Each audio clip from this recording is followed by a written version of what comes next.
Vink, the preseason is over. We are in the swing of the 2023 NFL regular season. The Packers trimmed nearly 40 players from their roster. We got our sort of 53 with a bunch of asterisks.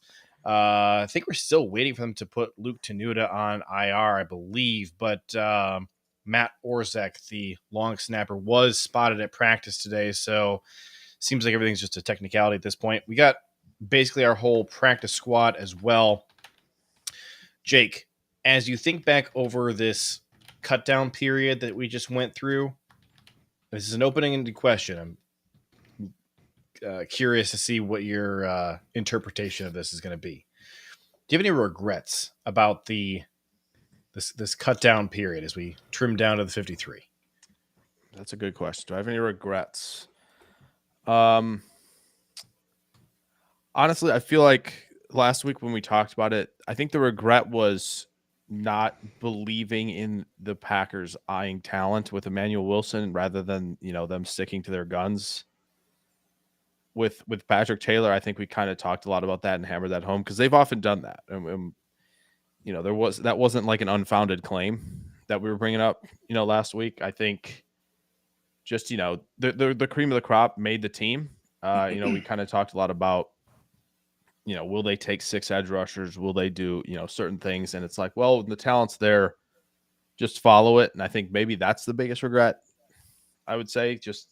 Especially with Emmanuel Wilson, because, he should have been on that roster. I think we all kind of believed that. But there was still that, like, are they really going to do it? So that was probably the biggest one. But I'm thrilled with what they've got right now. And obviously they made a couple, pickups today, and now obviously Carpenter and Ford, I believe, were the casualties of the roster with those waiver claims. Bummer. But devastation over here. But I would say that's the biggest thing. Overall, though, I'm thrilled with what they've got. Ryan, the Packers stashed 3 undrafted free agents on their initial 53, and all 3 of those guys survived their first post 53 cut down when they had to move off of 2 guys.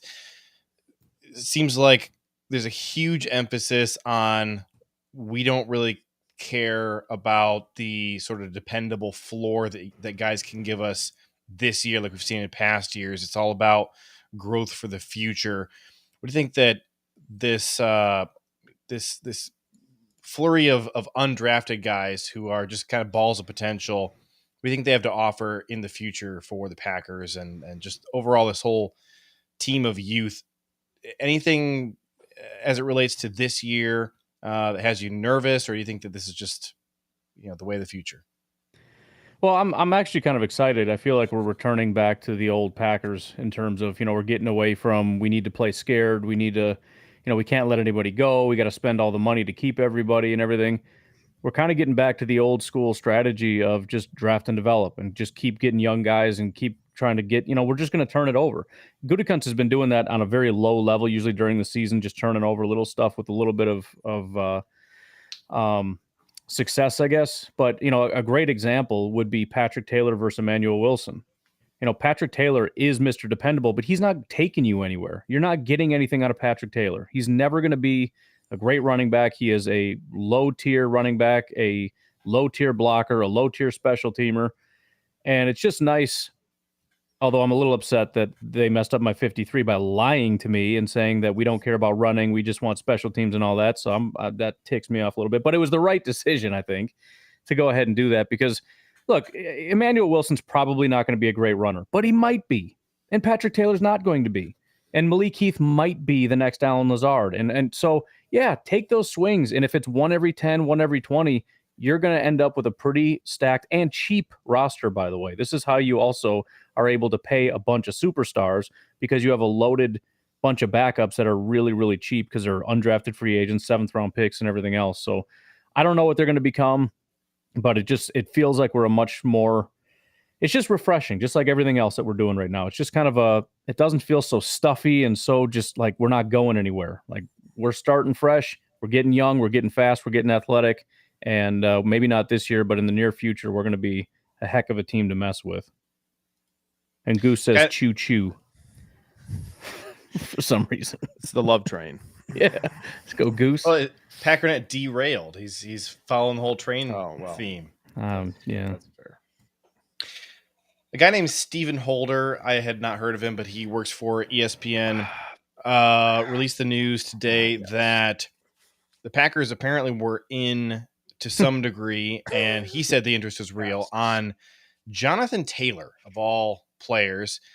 And when he pieced notes together, it seems apparent that Jonathan Taylor and his group of people reached out to the Packers expressing interest in being a Packer. Apparently, a Packers scout is the one who talked to the Colts. Doesn't sound like there was actually a phone call between the front office and the Colts. But it was interesting hearing Brian Gutekunst, the way that he answered when he was asked about it at the podium today, because he, certainly did not deny their interest. When you piece things together, it would seem that the tentative plan would have been to trade Aaron Jones and who knows what else for Jonathan Taylor and extend Jonathan Taylor. Now, none of this is probably going to happen, but it leads me to sort of the conclusion that I've been thinking on for kind of a while, that the Packers seem to really overvalue running backs a lot more than I do. And I think it's interesting because we know that they value quarterbacks more than the rest of the league. And it seems like they place a very high degree of importance on defense, but then also they're pretty willing to overspend at running back kind of at every turn. We have A.J. Dillon, who was a very early pick, Aaron Jones, one of the highest paid running backs in the league, and an interest in a guy like Jonathan Taylor when you hear that he might be available. Ryan, running backs and rushing the football, not necessarily what the analytics is telling us is the future of the NFL. However, when you look at college football, the northern teams have a heavier reliance and feature on rushing the football, ground and pound, winning in the trenches. When you have all this, it is just a different environment in the cold, especially late in the year. Is this something that the Packers should disregard and just focus on only what the analytics are saying about passing being the way to win, or being an outdoor team that plays up in the north? Is it actually logical and smart to be emphasizing rushing the ball the way that the Packers seem to want to do? Yeah, so my first thought, as you were saying that, is, man, it really makes you wonder what would have happened if Bijan made it. But amen. Yeah, no, it seemed like it was never going to happen. But all these things that are going on, it's like, man, I wonder. But anyways, no, I do. The data seems conclusive, man. Every time you think about it, it's like, well, I don't know. What about these situations or those situations? Somebody's run the numbers and they're like, no, it's significantly worse. Like, it's just a dead end everywhere you go. I'm sure there are some real situations. And yeah, especially in the cold, late in the season. I mean, it's hard to argue with the fact that nobody wants to be smacked in the mouth by A.J. Dillon in January. That's not going to be a very fun thing. And if you're able to do that successfully, that's going to benefit you. So, I'm sure there are some uses, but at the same time, yeah, I mean, there is a very clear amount of data that says that these are not where you want to allocate your resources. And it seems like that is exactly where the Packers, and again, I don't know if this Jonathan Taylor thing is real. I'm just going off of this, hypothetical here. But, even second round picks and extending Aaron Jones and whatnot, it's just going to leave not a lot of money elsewhere. The question I would have is, we don't have a lot of money put in wide receiver. We don't have a lot of money put into quarterback necessarily. We kind of do. I wonder if this maybe dissipates as we move on and suddenly we have to pay our wide receivers and everything else, because, how much we're paying our, I know you hate this word, but weapons in total, tight ends, wide receivers, running backs, it's really low, even with Aaron Jones. But if we still have to pay Musgrave and those guys, I would hope anyways they're going to prioritize those positions over running back. That's all I can really conclude at this time. But you're right. There does seem to be, as much as we want to brag about the Packers being a smarter team, this is the one area where it's like, oh, of course we were the one freaking team. Of course we were. We're the one team not smart enough to go, we're not touching that. But I'll just assume that it wasn't necessarily very real and leave it at that.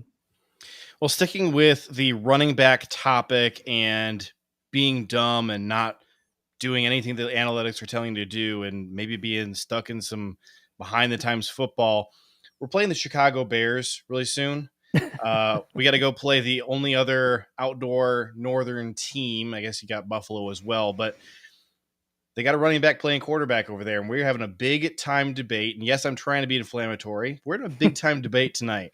Jordan Love versus Justin Fields. Who's going to be better in week 1? And I think when I was putting this topic together and I sent it to you guys, I purposefully left out any kind of definition of what better means. Partially because if you were talking to a Bears fan, they would pull something wild out of thin air to tell you what would be better for a quarterback. Jake, haven't heard from you in a second. Talk to me about what you are wanting to see from Jordan Love in this game.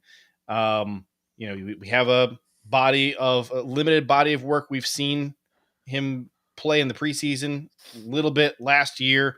What are you hoping to see from Jordan Love against the Bears in week 1? Well, I think the biggest thing right off the bat is this, I think very calm confidence that he's displayed more so in the preseason than he has in previous games or starts or anything like that he's done in the NFL. I think you see him stay very poised under pressure. That's definitely been a thing in the preseason.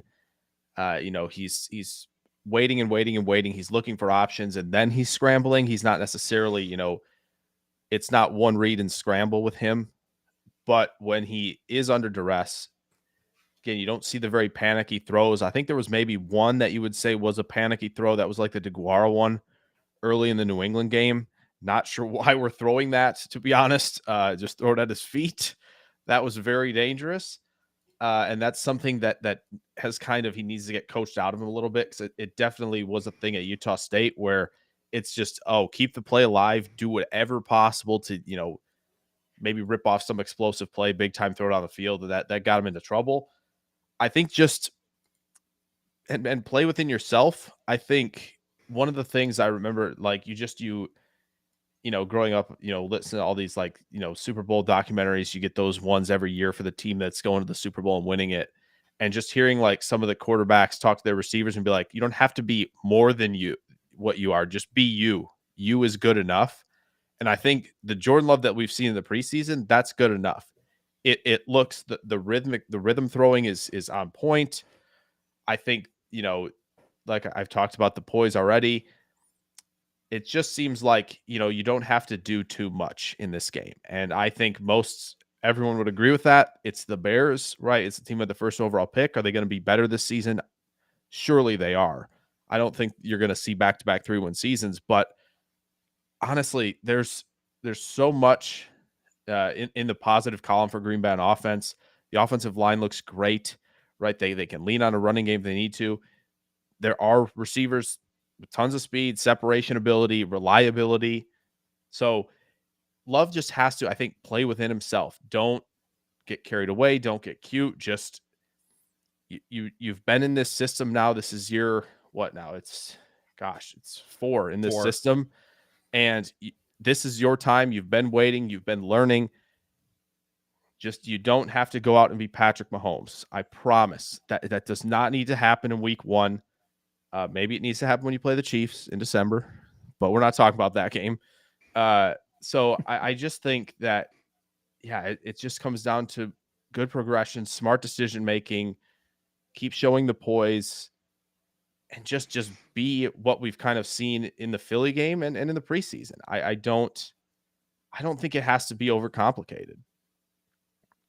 Ryan, obviously the standard for Packers quarterbacks is you got to beat your rivals. And especially you have to beat your worst rivals.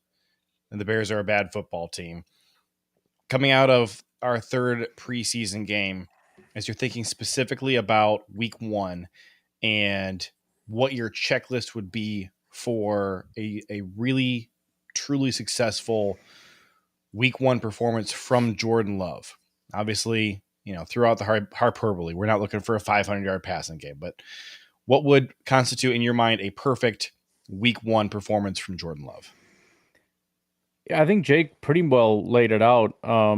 I hate to use the phrase game manager, but that's kind of it. That's kind of what I'm looking for. And especially because the Bears are a bad football team, primarily their defense is really bad. There's going to be opportunities.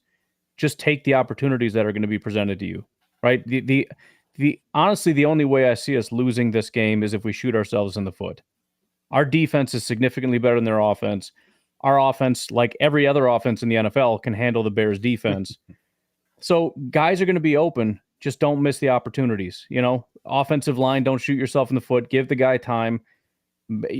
Again, just like Jake said, just like you did in the preseason, just give us what you did there. You made all the right reads, right? You know the progression. You know what you need to do. Find the right guy and throw a good pass. If he does that, it's a successful day, and there's no reason we shouldn't win that football game. I looked at offensive plays per game last year for the Packers, and it would range from roughly about 60 to the low 70s. And I looked at the last 4 performances we've seen from Jordan Love, because he played roughly about 1 quarter in each of those 4, and just coincidentally added up to 67 offensive plays that he was in, which is basically a full game's production. So the last full game's worth of production that we saw from Jordan Love, he had 306 yards on 42 dropbacks. I did not filter out throwaways, but he had 42 dropbacks, 27 completions for 306 yards, 4 touchdowns, a field goal, and 0 interceptions. That I think would be a fantastic stat line and something we'd all be really excited about. And of course, I had to then go look at Justin Fields. And I thought since Fields played a whole season last year, it was fair to just take the average of every game he played. Now, I know a lot of Bears fans are going to start screaming about, well, you got to filter out weeks 1 through 6 and weeks 17 and 18. You can't. We're just doing the whole season, average for last season.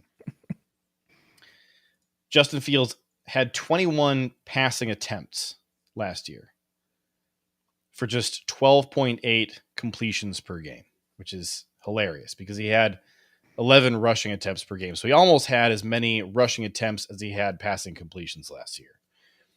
But he threw for 149 yards and 1.13 touchdowns last year. And then as far as interceptions per game, he did throw a lot of interceptions. It wasn't quite 1 per game. It was 0.73, but you're still erring on the side of it's more likely than not that he throws an interception. He also was sacked 4 times per game last year. Now, a lot of folks like to point to the offensive line. Ryan, thoughts on sacks for Justin Fields? Is this something that is going to be better in year 3 for him now? Or, since the offensive line, we are told by Bears fans, is much improved from last year? Or are sacks a quarterback stat? Well, I'm a little bit torn only because the numbers were so obscene last year. It feels almost like it's not possible to replicate anything like that ever again. But at the same time, what's different? I know the offensive line apparently is massively different, even though it's almost the exact same human beings that are on that offensive line. Look, I'll assume that the numbers will come down slightly. If for no other reason than the Bears coaching staff will desperately try to find ways. Maybe that means trying to get him to throw the ball out faster. In fact, one of the things I had talked about on the podcast that we need to watch for that I think could be to his detriment is he seems to be keying in on DJ Moore a lot. Like, just as soon as he gets the ball, where's DJ? Throw it. I don't care if I'm hitting the defender in the back because I'm just throwing it over there. So if he's doing that, there might end up being a little bit less in the sack department. But aside from just general tweaks to play or whatever, I don't think things massively improved. I don't think a rookie is going to come in and dominate the NFL. That almost never happens.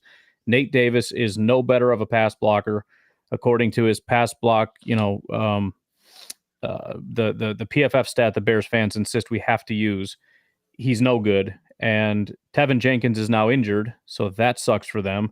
On top of, they've got a bunch of guys that are in. I don't even know who's going to be playing necessarily. I know the old Packer. I can't even think of his name. He was going to be playing, but he's got a hand injury. Oh, Patrick. Lucas Patrick. I was thinking Patrick Taylor. I couldn't get it out of my head. I got him on the brain today for some reason. No, but it's not an improved thing. I think that they're going to do everything they can, and the biggest thing they're going to try to do is to make him a pocket passer, and I think that's ultimately to his detriment. So will the sacks go down? Probably. Will his production go down overall? Yes. I think his rushing yards are going to plummet. I think his passing yards are probably going to suffer a little. They're going to be bad, and I just think it's going to be a really deflating year for Bears fans, hoping that Justin Fields takes a leap.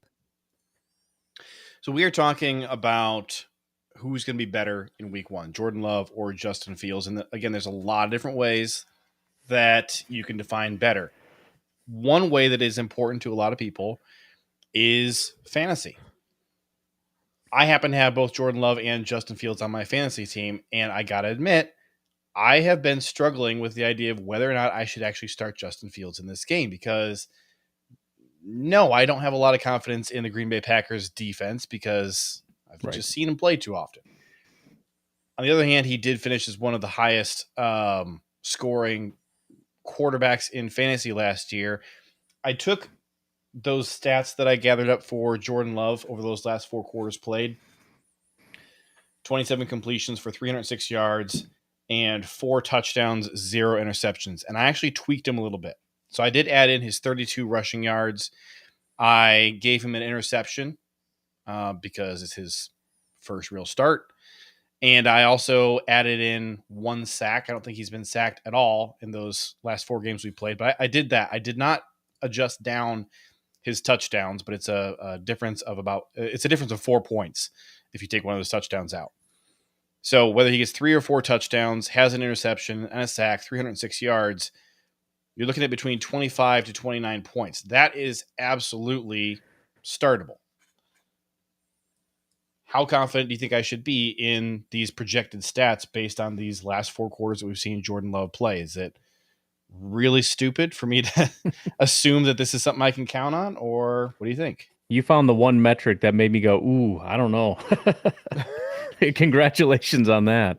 It matters to a lot of our listeners. Yeah, I get it. That's fair. It's a fair point. Oh, man. Oh, goodness. I tried to get the guys from the Packernet Fantasy Podcast to hop on here. Didn't have any takers. So I got to lean on you guys. 306 yards, 3 or 4 touchdowns, 1 interception, 1 sack. That's what he's done the last game's worth of snaps he's been on the field.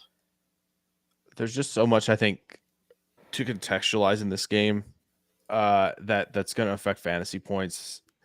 Right now, the Bears are trotting out 2 rookies at defensive tackle. And I know that the Packers are notoriously have better pass blockers than run blockers, but you also got to remember, I believe the Packers were 5th in rush EPA, or rush DVOA, last season.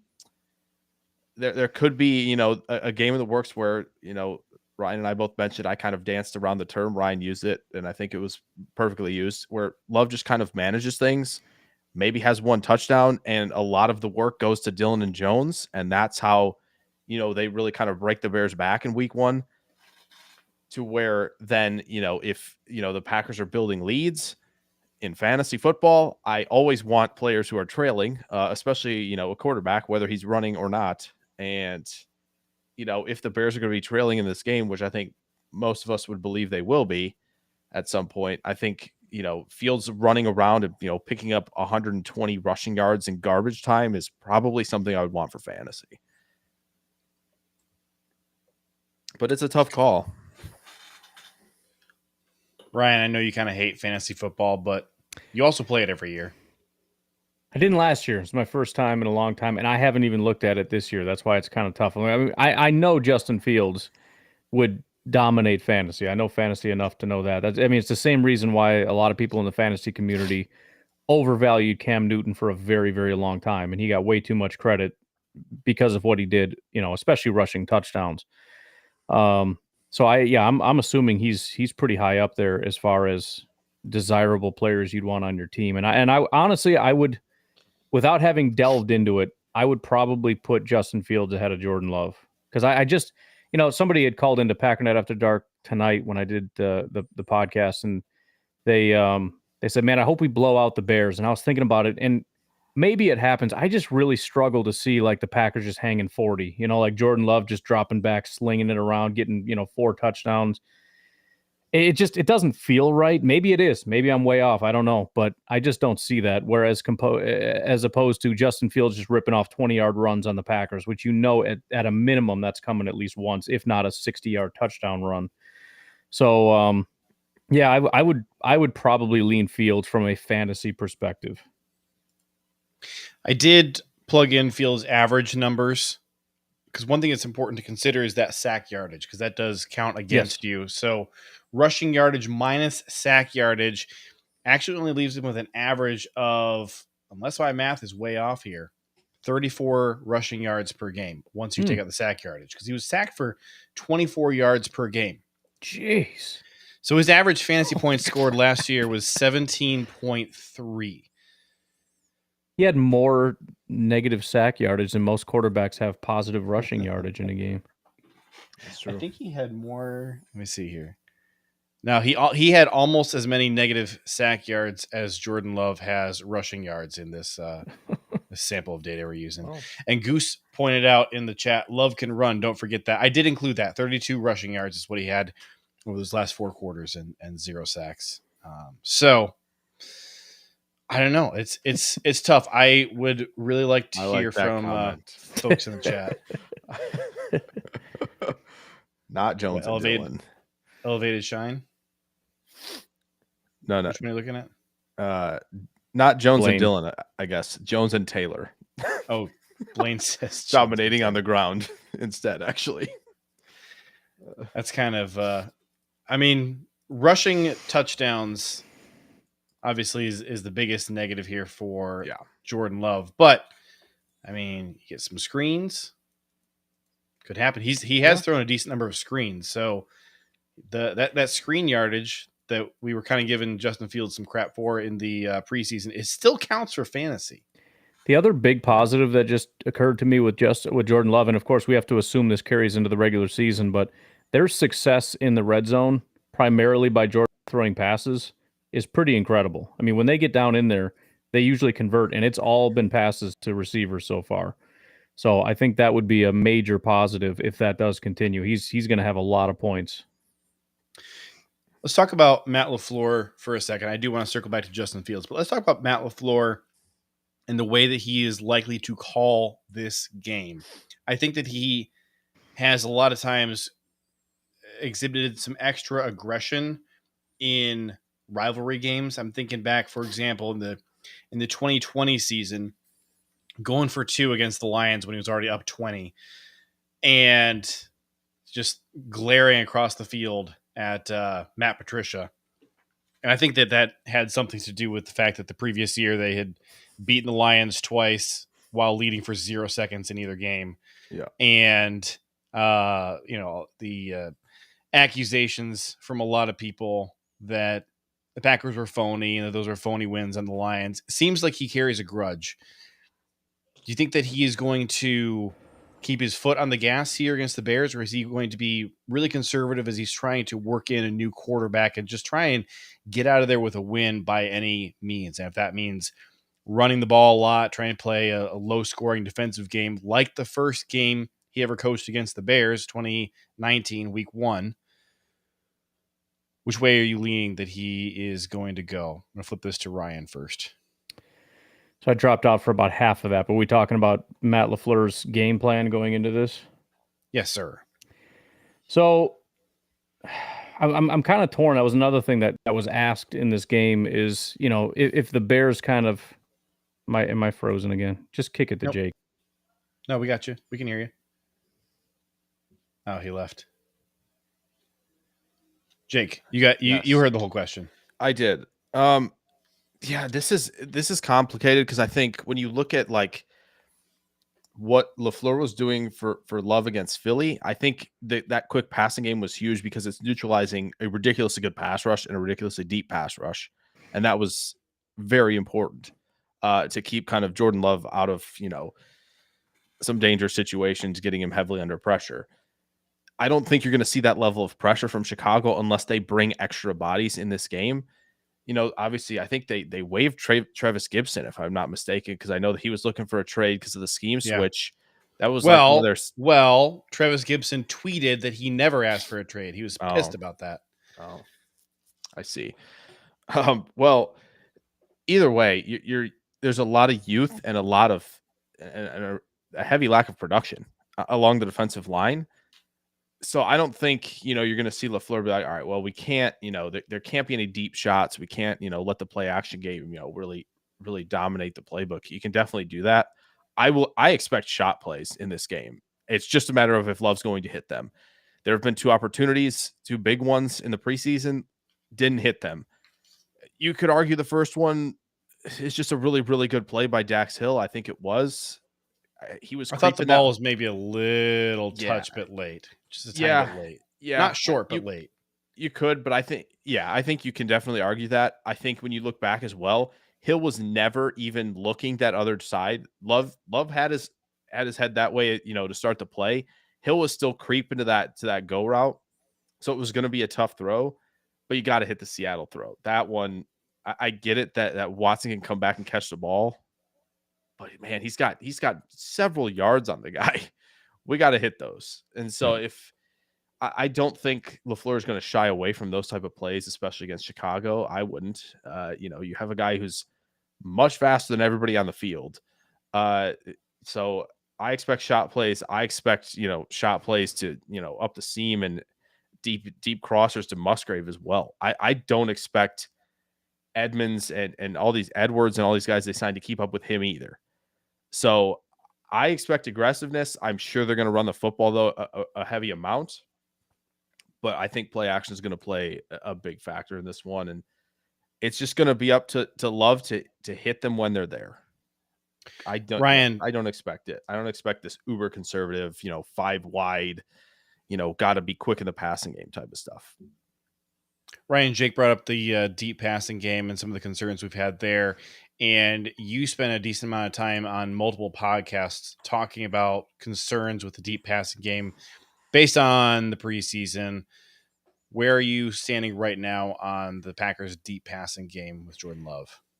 Yeah, so if I can not get kicked for 5 seconds here, I was kind of going to talk about that. I am torn on what the Bears are going to do in terms of how they're going to attack things, because I think if you do want to attack the weaknesses, you might want to invite some of that aggressiveness because we have struggled a little bit.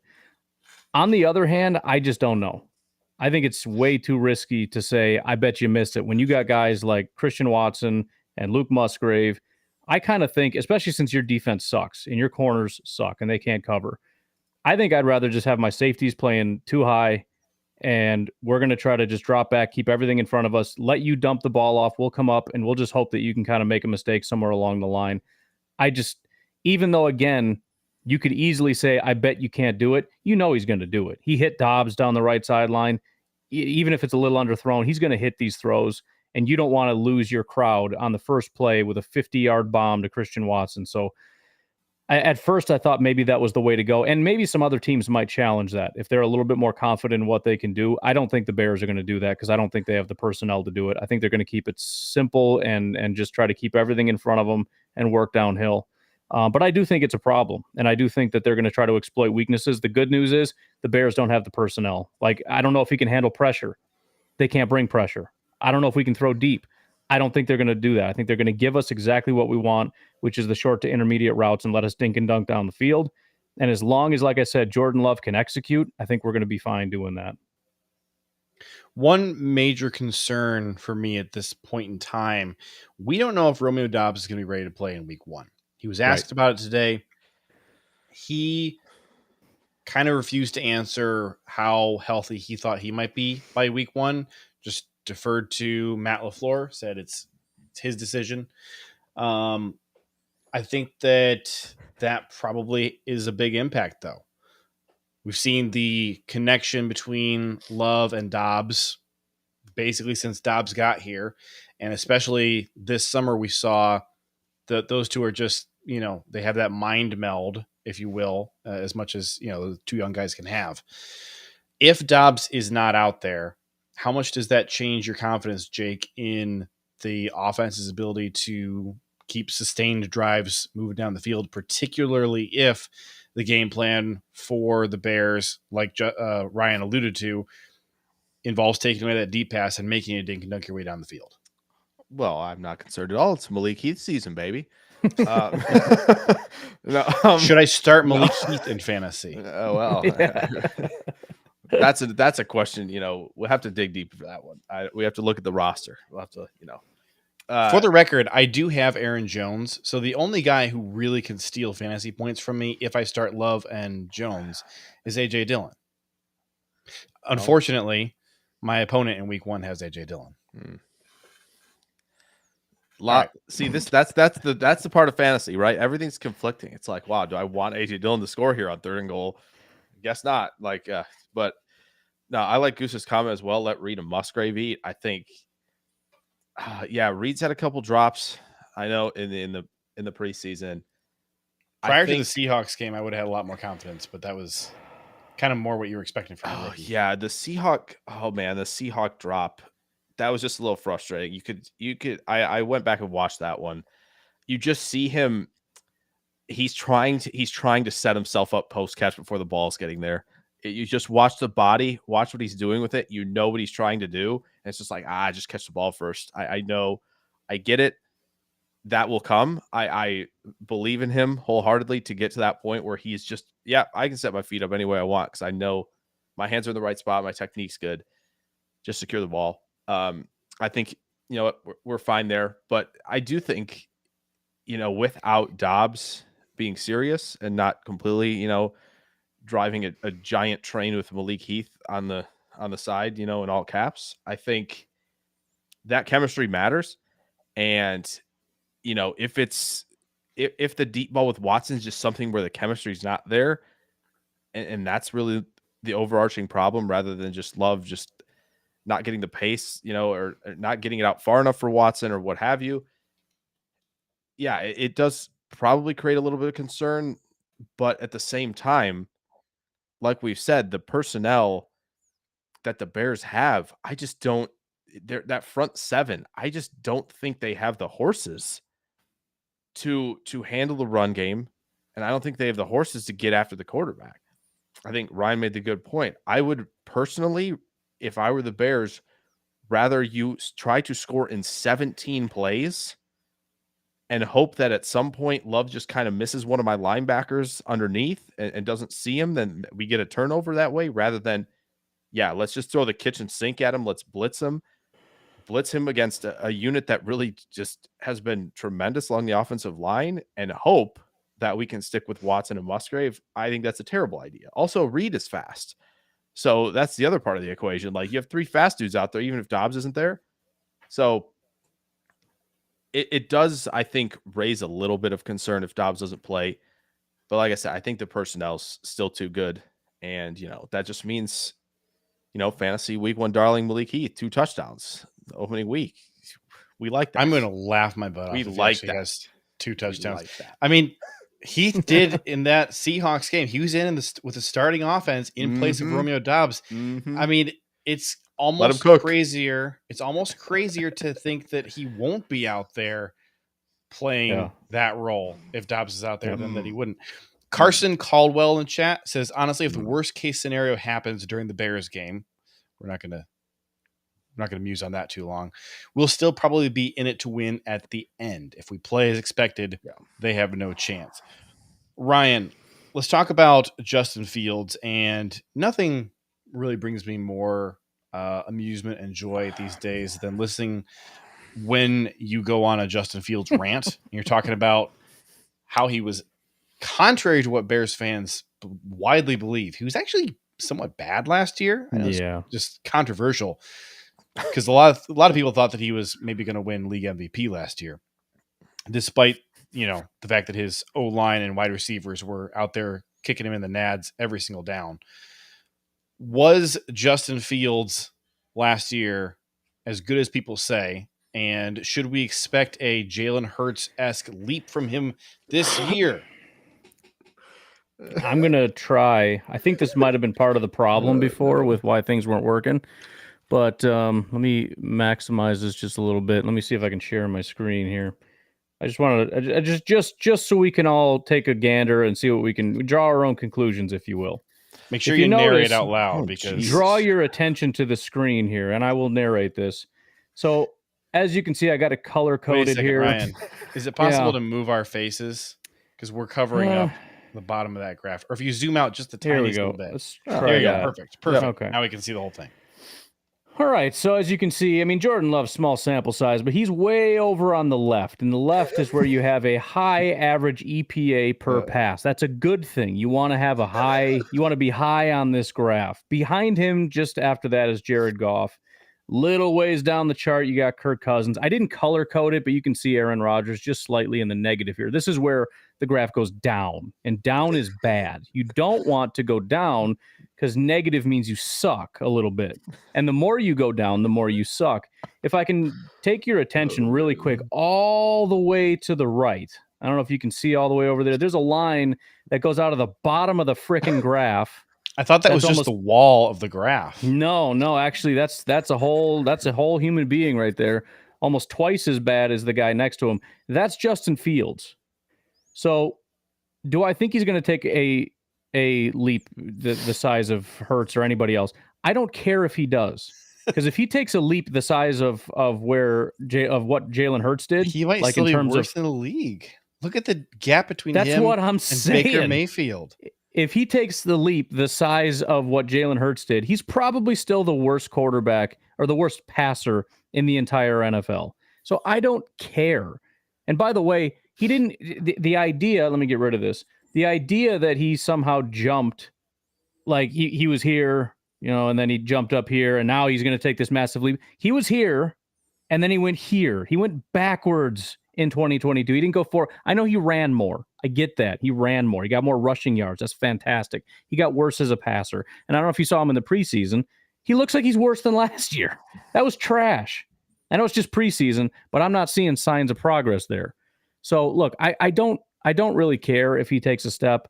The guy's bad at throwing footballs. If he takes a jump, and it's possible, I will concede it is entirely possible he becomes a good quarterback, good passer, everything, the most dangerous human being on earth. But there's no information that anyone can look at anywhere in the world where you would draw a logical conclusion between where he was to him being a good quarterback. It's just magical, mystical thinking. Like freaking Jordan Love could be better than Pat Mahomes this year. Prove me wrong. You can't prove me wrong because anything's possible. That's the same thing we're doing when we say Justin Fields can become Jalen Hurts. So yes, it's entirely possible. It's also stupid if you assume that that's going to happen. That's all I got to say. Ryan, you got to put Clayton's comment out there. By the way, Elevated Shine, I appreciate your edit from the joke at my expense to the nicer version. All right, Clayton says Justin Fields is about to improve on levels that can only be rivaled by Uncle Rico's senior season at Podunk University. Now, for those of you in the audio-only audience who couldn't see the graph, so like a 0 EPA is basically average, right, Ryan? Right. So Justin Fields was almost as negative as Pat Mahomes was positive. Yes. Pretty impressive. Yep. Jake, did you watch Justin Fields at all in the preseason? His preseason week 3 performance was definitely going around on Twitter. I would just like anybody on defense to tackle DJ Moore. Right? Like, what the heck is going on? Are we just throwing out 89, 90, 91, 92 on the depth chart in the secondary? Like, what's happening? I hate that Why Bears can no fans one get to tackle brag him? about missed tackles. I know. Like the dude ran in straight lines and had God's 4 people sakes. bounce off him. And it's like, he's so good. Like, give me Yeah. a freaking break, dude. You'd think the dude was like a mix of like, I don't know, like Jameson Williams speed and Derrick Henry. Like I'm very Beast mode. confused. Yeah, I'm very confused as how no one can tackle him in preseason. But hey, good. Expectations are way up. And then the first time DJ Moore gets tackled after like a 4-yard hitch for no like yards after the catch, like what happened? It's like, well, welcome to like, the real NFL. I'm going to be super mad if I see Darnell Savage just pinball off of him and he runs for a big gain. Yeah, but yeah, did you see the ball placement doesn't look good. I don't know. It really doesn't. And that's, we were talking about this when right before we went live. It's just like, it is wild to look at the numbers, look at the film, everything that you bake into an evaluation for Justin Fields as to what he did in college. And then just look at like, he has just not figured it out at all. It just has not come together in any sense. And listen, I know the supporting cast can bear like a piece of the pie a little bit, but at some point, some of these rookies are gonna, and these young quarterbacks are gonna elevate guys. Like, for God's sakes, Burrow's O-line, his second year was terrible. He got sacked, 7 times in that Titan game in the division round. They still won. Because so at some point, like, guess what? Yeah, it's not going to be perfect. It's not fair. I know it isn't fair that you don't have AJ Brown and Devontae Smith on your team, to come together in year 3 for you. I get it. It stinks. I'm sorry. But you have to make do with what you have. And it just has not worked. Like, I think I looked at like, some of the advanced stuff for Fields last year, like what was better. I think like the only thing that was like legitimately better, if I looked correctly, is deep passing. And actually, no, it was still in the same range, but like really where he's made the most hay is 20 plus, 30 plus down the field. And it's just slowly just goes off a cliff when you ask him to make plays in this short under 10 yards. It looks dreadful. Everything's out of whack. Everything's out of sync. So yeah, you don't like, you're not going to get a lot of big time throws according to PFF in the short area, but it'd be nice to have, not like 3 turnover worthy plays within 10 yards. That's not always good. So, and that was in 2021. That's not last season. Last season, I mean, it's still the same. And he had under 20 yards last season, 10 turnover worthy plays, no big time throws. And I promise you big time throws, they happen between 10 and 19, guaranteed. Mm-hmm. That's a thing. So it just, nothing is clicked. It looks exactly opposite of what you would think how grades would progress from behind line of scrimmage, 0 to 9 yards, 10 to 19, and 20 plus. It's backwards. I don't get it. He has to at least to this point, what Fields has to be in is kind of the offense they're in. They should be running 35 times a game.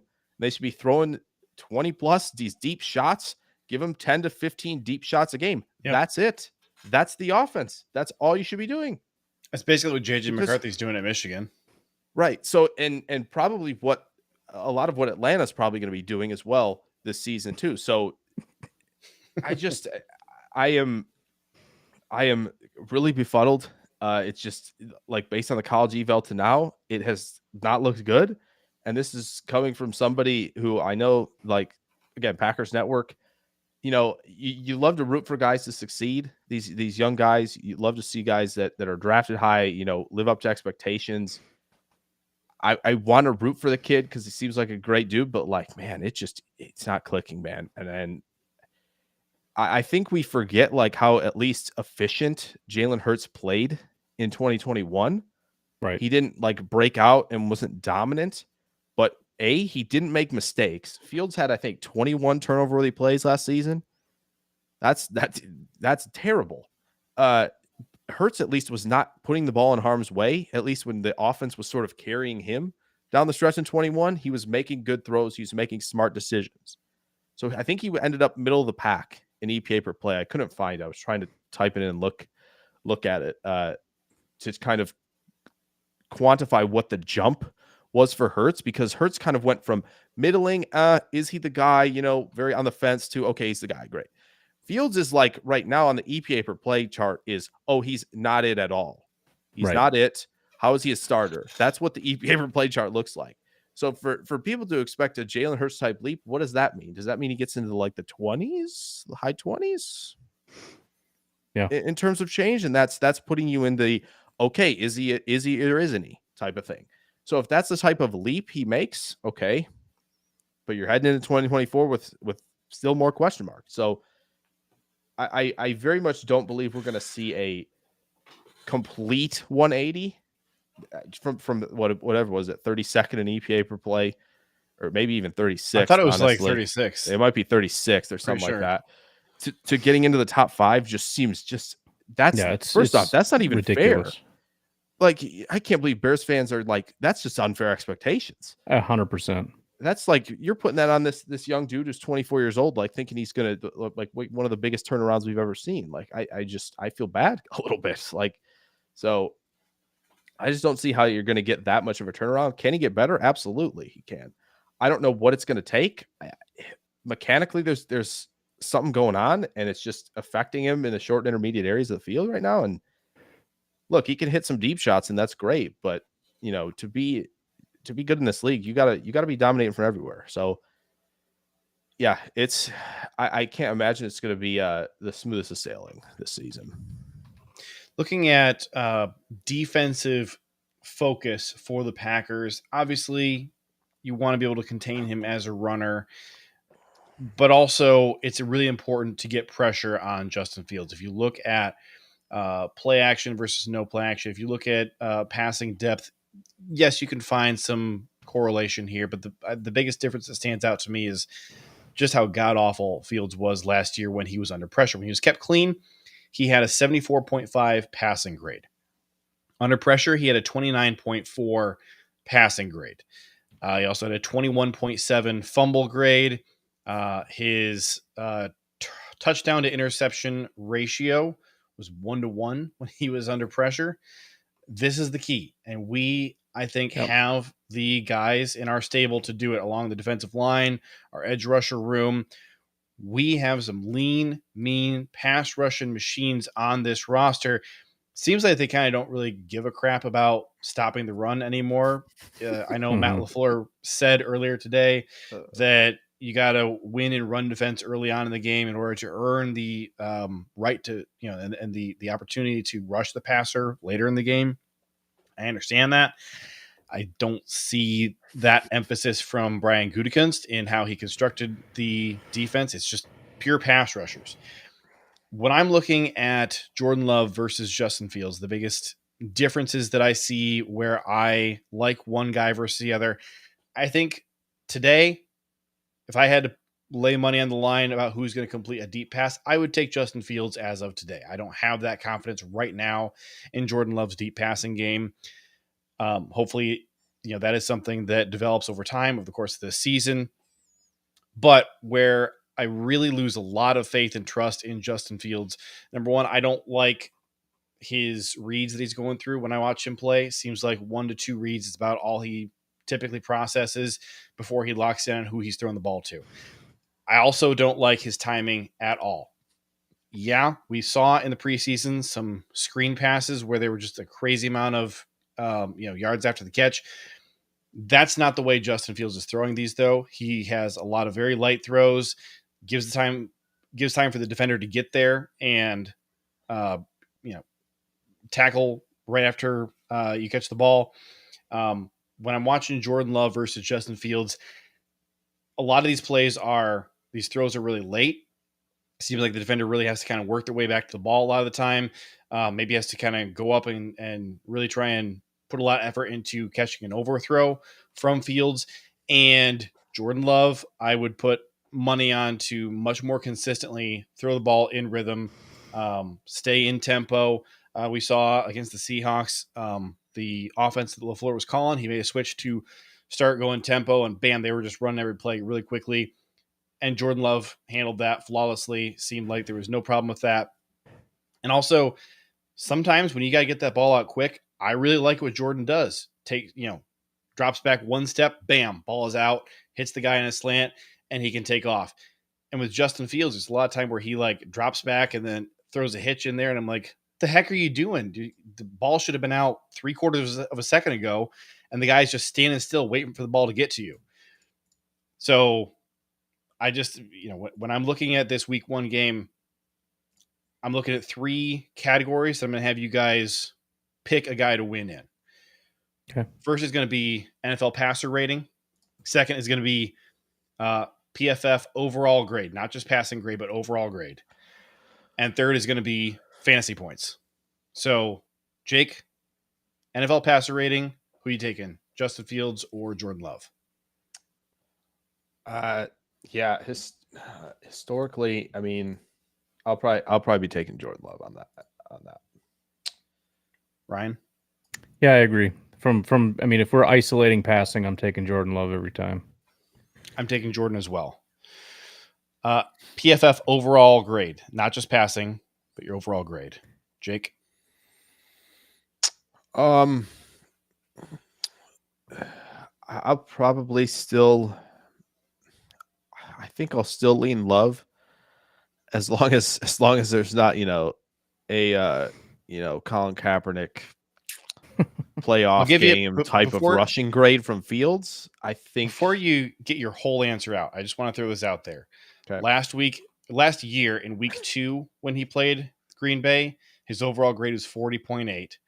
But then when he played them in week 13, yes, he had the highest PFF overall grade of the year at 90.4. And that was boosted by the fact that he had an 82 passing grade. Yeah. I think unless I truly believe this, unless you're getting like a weighted like rushing grade in the 90s, that's when I think it gets closer. I think as long as what we talked about expectation wise for Love in terms of what he needs to do, he needs to be the game managing type. I think that I'm going to take Love. It'll probably be closer than I think passer rating will be, but I'll lean Jordan Love.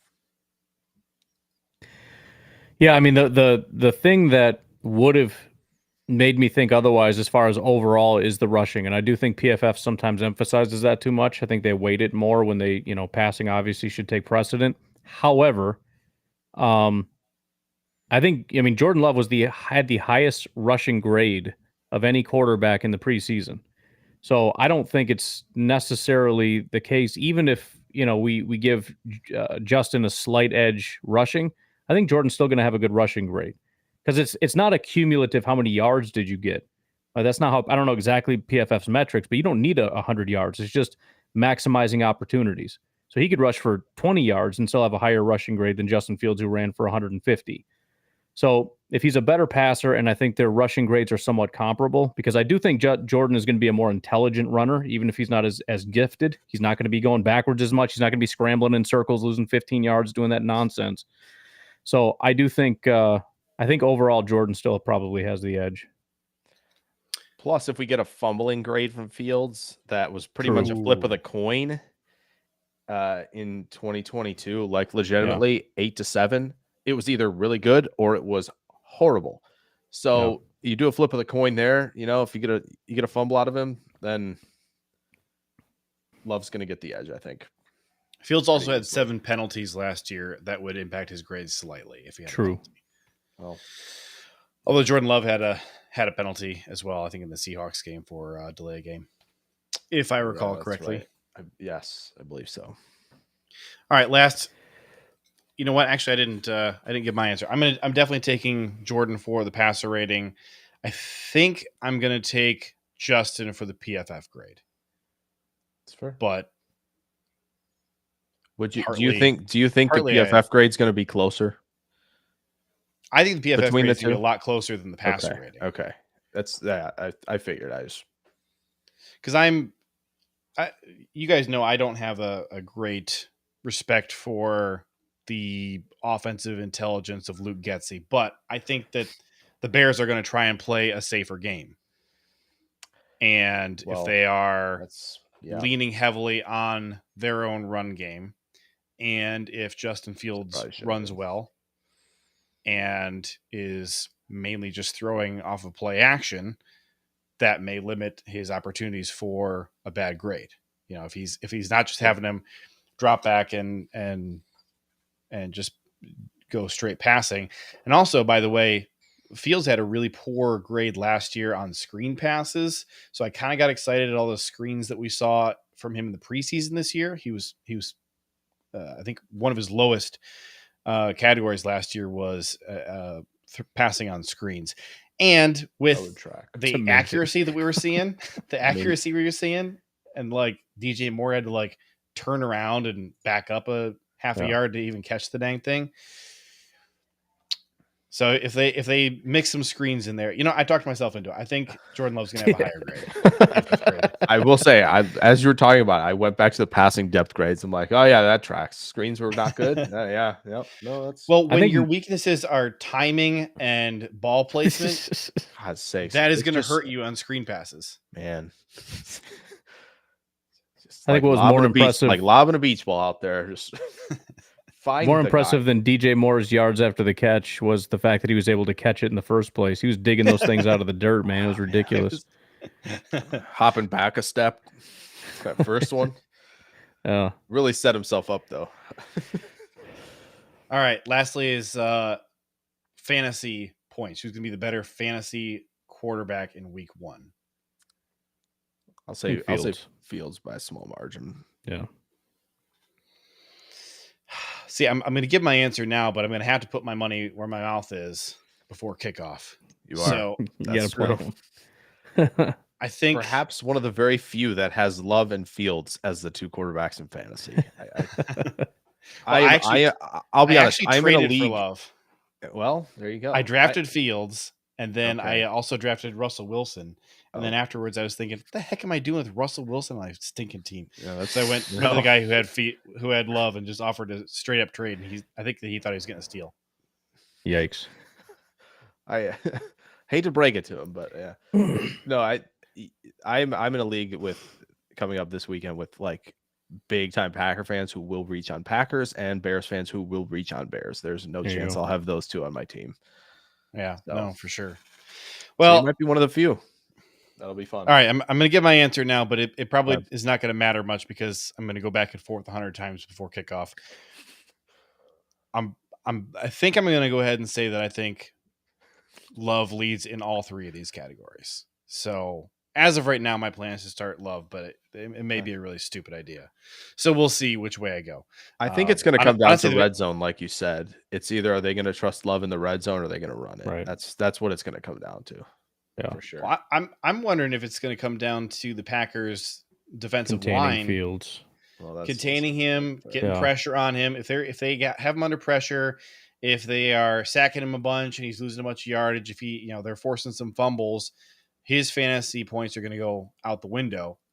So that's it's as much of a vote of confidence in our defense. If I start and it's true. Is the Packers defense a week 1 start? Many are asking. Well, the Packers defense has been decent early in the season the last couple of years, and the Bears offense has been poor in the early season the last couple of years. Well, so there you go. Might have all right. So I'm taking Love in all 3 categogories. Okay. All right. I think that's going to do it for us today. We'll be right back here next week. Follow us on Twitter at JJ Leahy, at Pack_Daddy, and at Jake NFL Draft to stay up to date on all things Packers or ask us questions. Make sure you're subscribed to Packernet on iTunes, Google Play, Spotify, or wherever you get your podcasts. Thank you for listening. Until next time, go Pack, go.